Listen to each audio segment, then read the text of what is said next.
shin splints are just a math equation of tibialis raise plus Peterson step up versus how much force and duration is going into your shins.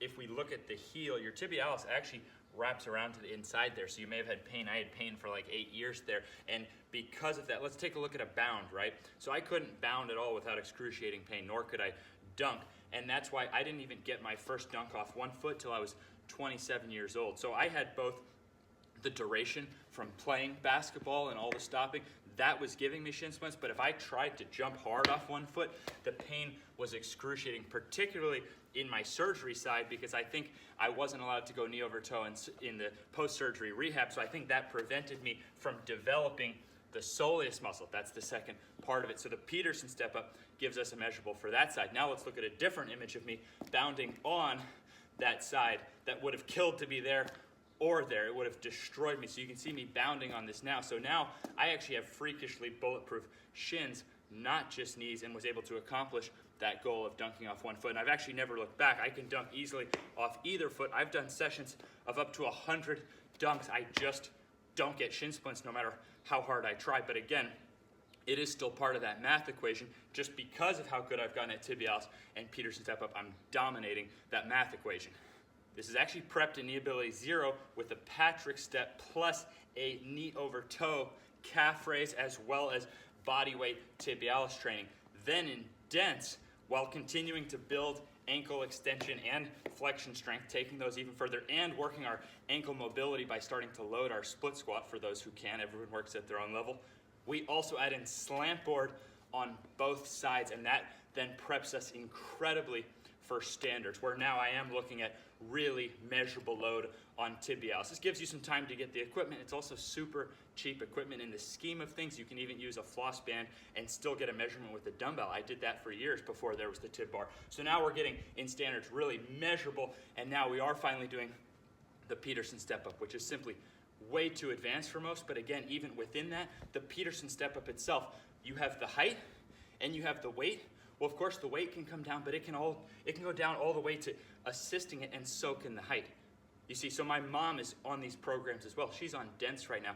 Anyone can do any single step within there. So you don't have to get to some certain magical mark of 0. You can just do your 12 weeks of 0, do your 12 weeks dense, do your 12 weeks of standards, and just from going through that, anybody, because there's different levels, right? Are you getting your shin splints from going on a jog, or are you getting it from trying to break a world record in some intense activity? You see what I mean? So everyone's going to be different on that scale. This allows anybody to improve that math equation. Then there are two secondary factors, which is the Nordic and the hip flexor. Why is that? Because we have the force into the ground, but what if you just glided better when you run? So are you a thudder or a glider? I used to be a thudder. I was slow as dirt, and what's funny now is now I've gotten to be a pretty fast athlete with absolutely 0 shin splints ever, but I had my worst shin splints when I was slow as dirt. It doesn't mean that only slow people get shin splints, but you get my point. I was more of a thudder, so I was even impacting things more than I needed to. Let's look at Michael Jordan dunking from the foul line. You see how he's able to keep pulling the ground? You can tell a shin splint guy on a 1-foot jump, they don't even realize their leg doesn't even keep pulling the ground at all. So again, there's two sides to that math equation. There's how bulletproof you are. So you could get bulletproof that you could just be a terrible stomper and you'd still be fine, right? But there is the other side. Hip flexor, biggest difference between elite sprinters and regular humans. So how much are you pulling the ground? These are horizontal areas. Do you see what I mean? So those are the secondary factors. And again, my mama's working on both of those. Anybody can even work on the secondary factors. Recap, big 2, tibialis, Peterson step up. Secondary 2, Nordic, hip flexor. Let's take them one by one. 0 studies on progressive overload tibialis training.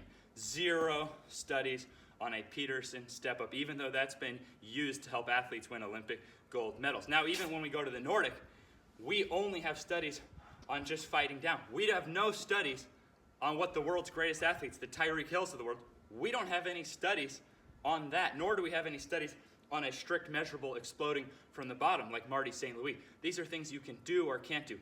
False. ATG makes it so anybody can progress to those things, or at least be working somewhere on that scale. It took me 2.5 years just to do the flat Nordic. So my life has changed forever, not by changing my lifestyle. I had the same lifestyle. Actually, I go way harder on my shins now than I did when I had shin splints. Same lifestyle, I just changed the way that I train, and over time, this made a body that from normal human activity just can't even get shin splints if I try. And even the last one, we know it's the biggest difference between regular humans, elite sprinters. No studies on progressive overload hip flexor training. So many athletes like myself, and if I hadn't gone this route, I would have lived and died like everybody else, not knowing how bulletproof or athletic I actually could be. Again, your reminder that my mom is doing all this stuff. So she can run like a gazelle and she's 66. Well, she runs like a gazelle for a 66-year-old. So anybody can do this. Massive thanks to everyone in ATG fam who has helped me to create this system, who trains with me, even though exercise science hasn't tested these things. These are not facts of exercise science. They haven't been tested. These are facts of biology and physics. So these are scientific facts. So thanks to everyone who has helped me, who is on this journey with me. Guess what we're actually doing? We're not enemies of exercise science. We are exercise science's best friend. We are paving the route with measurably precise form. I mean, a robot could detect your form, meaning these are in or out, black and white form with exact measurable load. So we're actually paving the way for exercise science. So thank you for doing that. The next generation will have this stuff verified for them. Won't have 8 years of shin splints like I did. It was embarrassing going to practice and taping up my entire lower leg. I had to get to practice half an hour before everyone else because my shin splints were so bad, let alone my knee. I mean, my life was a nightmare. Basketball, my favorite thing in the world, became my source of misery. I hated basketball, but I loved basketball. And yet all I had to do was change the way I was training. In fact, it was in my second year of college, leading the team in minutes as the slowest guard probably in America. So if you look at how many minutes I was playing, versus how hard I had to try to keep up with everyone else, you would think I would be getting wrecked, right? But I was going to LA Fitness that night and doing these experiments, and I actually got rid of my shin splints and knee pain in season. I was getting more athletic. I put 3 inches on my vertical in season. If you look at my stats, I was a career 5.5 assist guy, excellent from the foul line. Last game of the season, I was on 14-8. I wound up getting a D1 scholarship at age 23 as a guy who never even got recruited at any level out of high school. So I was even doing this in season. I felt like I was on clouds. Last game of the season, I never got to see anywhere near my potential in college, and I was doing it in college. So it's not like, yes, I have the greatest known case of a vertical jump transformation of somebody after college, but it was actually happening there towards the end of my last year that I was playing. So be very optimistic, because your sport can feel way different. Maybe it feels like shit right now. I've been there. It can feel way different, and then the rest of your life can feel way different too.